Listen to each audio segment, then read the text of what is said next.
When we invented planes, trains, and cars, we completely shifted the parameters of travel and how long it takes to get from one place to another. There's a basic understanding of where all those vehicles should be, though. Trains should be on rails, cars should be on the road, and planes should be either in the air or on a runway. Sometimes the machines and the people who drive them have other ideas, and they end up in bizarre situations. This video is full of highly unusual incidents with vehicles. The humble Kia Rio isn't noted for its abilities as a stunt car, but we might have to reevaluate our opinion of it after seeing this footage. The Kia is a taxi belonging to a driver named Zarif, who was performing a drop-off close to Vnukovo Airport in Russia. Officials believed he didn't have the correct paperwork to enter the airport, so they impounded his car and tried to tow it away. Zarif disagreed with their assessment and took matters into his own hands. He simply climbed onto the tow truck, got in his car, and reversed it away. The bumper took some damage, but the rest of the car was miraculously unharmed. As the airport staff didn't have the power to stop him leaving, Zarif took his car and drove away. The matter is now in the hands of the police, who will ultimately decide whether or not Zarif will get away with his daring escape act. Satellite navigation systems are supposed to help us navigate the roads without needing a map. But sometimes you need to look at the screen as well as listen to the instructions, as a 91-year-old driver in Plymouth, England, found out to their cost.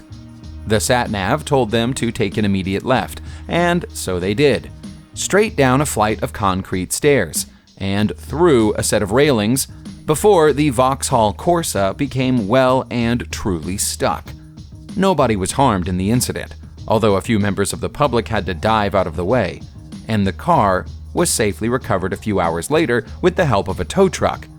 Perhaps they need a better set of railings, or more clearly marked roads.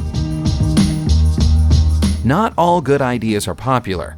Truck and heavy goods vehicle drivers have been less enthusiastic about the Plato system in Russia, under which truck owners who drive vehicles carrying loads of 12 tons or more should pay a tax to compensate for the damage caused to roads by enduring such heavy transit. Incidents like this one prove why such a tax is necessary. This is the federal highway A121, which runs between Karelia and St. Petersburg.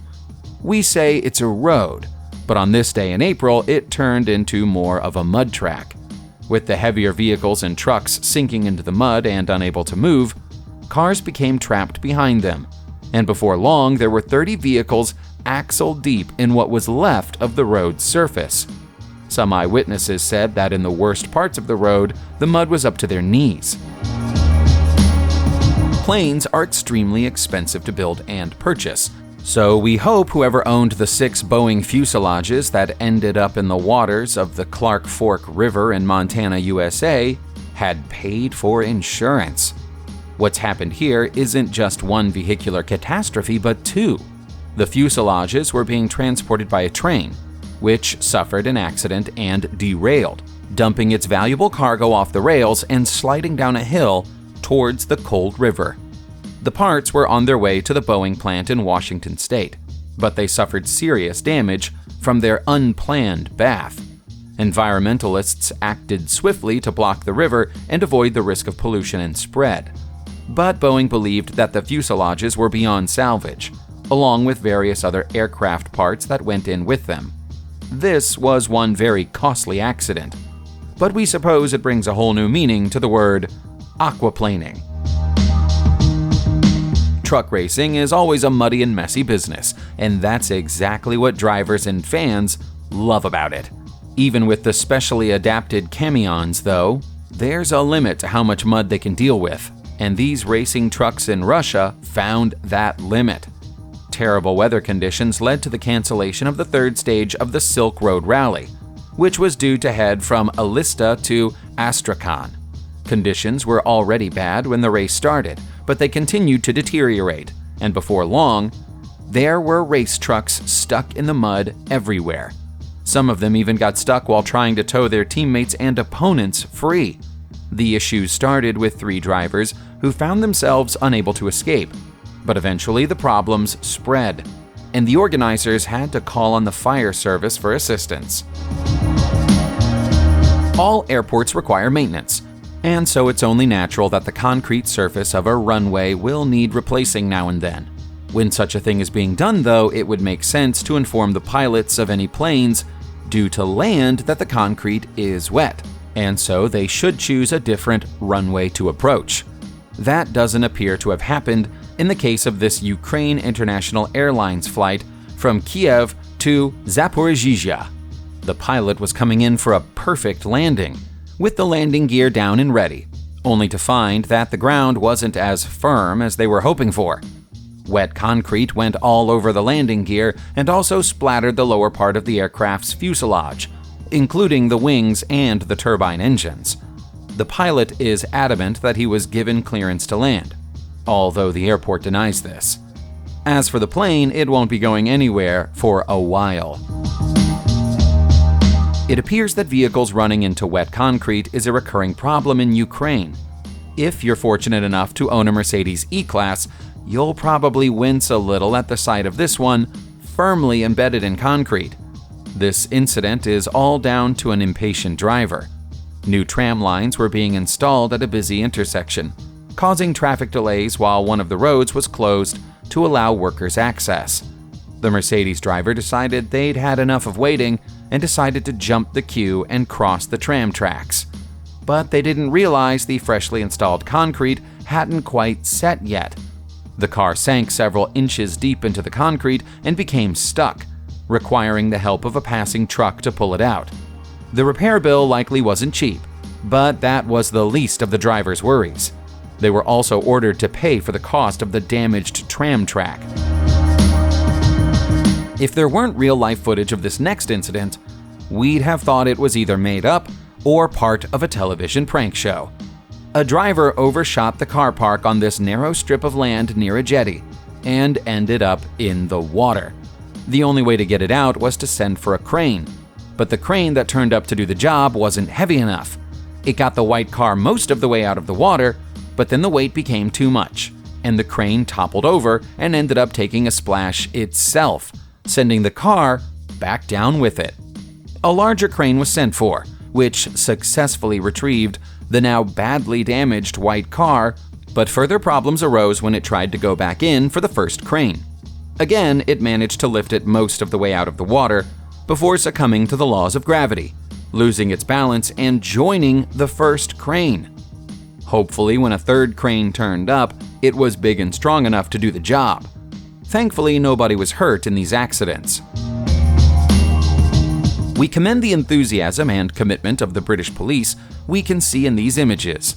They went out onto the beach near Liverpool, following up reports of a missing woman. The beach was a good place to look, but in retrospect, they should probably have searched the area on foot rather than in the truck. Pickup trucks like this are intended for off-road duty, but perhaps not this far off-road. The sand was wet from the tide being in, and the truck was way too heavy to cross it safely. It sank almost halfway into the sand, becoming embedded in mud and silt.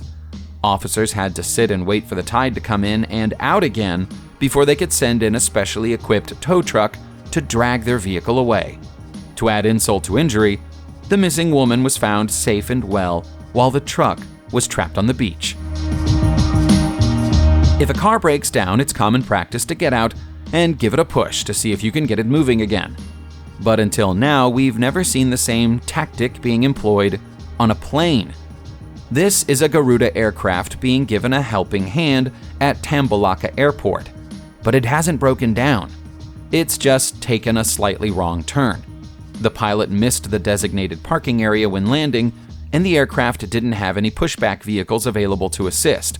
So a team of 20 airport employees was called into action to give the 35-ton plane a shove back to where it was supposed to be. Although initial reports suggested that passengers had been asked to help, this wasn't the case. They all stayed on board, looking on in confusion as the final part of their voyage was conducted by hand. If someone completely ignores parking regulations, refuses to move their vehicle when asked, and is causing an inconvenience to other drivers, how far should you go to rectify the problem? In China, apparently just having the car towed isn't enough. They hired a crane, picked up an offending white sedan, and put it on the roof.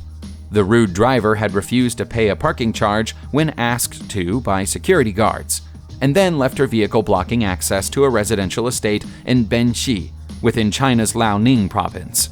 She simply got out, ignored the security staff, and walked away. When she came back 2 hours later, she found her car enjoying its elevated status. The police eventually came to mediate the situation, and the car was lifted back down again sometime later. It's not clear whether she ever paid the charge. Jet skis belong in the water and are a great vehicle to enjoy on a day out by the seaside. Dodge Nitros belong on the land and should be as far away from the sea as possible. When this British driver decided to use his Dodge to tow his jet ski into the water near Scarborough, it didn't take him long to realize he'd made a huge mistake. The tide came in before he could get the car off the beach, and it was soon at risk of being completely submerged under the waves. Helpful onlookers ran into the sea to try to help the driver push the car free, but with the wheels sinking into the mud and the tide against them, they had no chance. A call to the emergency Coast Guard was made just in time. Working in connection with North Yorkshire Police, they managed to attach a tow rope and drag the stricken Nitro free before it was completely claimed by the water and dragged out by the current. When the Kyiv Boryspil rail bus service launched in November 2017, it was supposed to be a whole new era for light rail in the region. Passengers were promised fast, efficient, and cheap transport from A to B. Unfortunately for the operators, the service was beset by problems during its first 12 months of activity. There were multiple reports of the bus breaking down and stopping in the middle of roads because of mechanical issues. But the footage we see here is the worst example. Apparently inconvenienced by a little snow, the rail bus has once again ground to a halt. The only solution for the passengers was to get out and push, and it doesn't look like it was an easy job. We hope they weren't charged for their journey when they finally made it to their destination. We salute them for their willingness to stay and help out, though. We think we'd probably have given up and walked home. Despite what it looks like, this isn't a trucking festival. This is a collection of over 100 Turkish trucks, trapped on the border between Turkmenistan and Uzbekistan. Some of them have been there for over a month, in a situation that's all about trade and politics. The trucks are full of goods from Tajikistan, and Tajik goods aren't allowed to pass through Turkmenistan due to diplomatic issues between the countries. It was thought that the use of Turkish trucks would solve the problem, but it didn't. Turkmenistan says they are refusing to let the trucks enter because of issues with drug trafficking. But the real issue is believed to be the Tajik government's decision to oppose the construction of a railway from Turkmenistan to Tajikistan through Afghanistan. None of the political wrangling interests the drivers, who just want to be allowed to either deliver their goods or go home.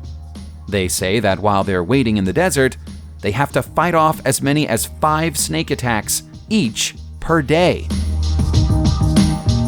Subscribe to the channel and turn on notifications, and you will be the first to know when a new video comes out. Thank you for watching, and see you soon.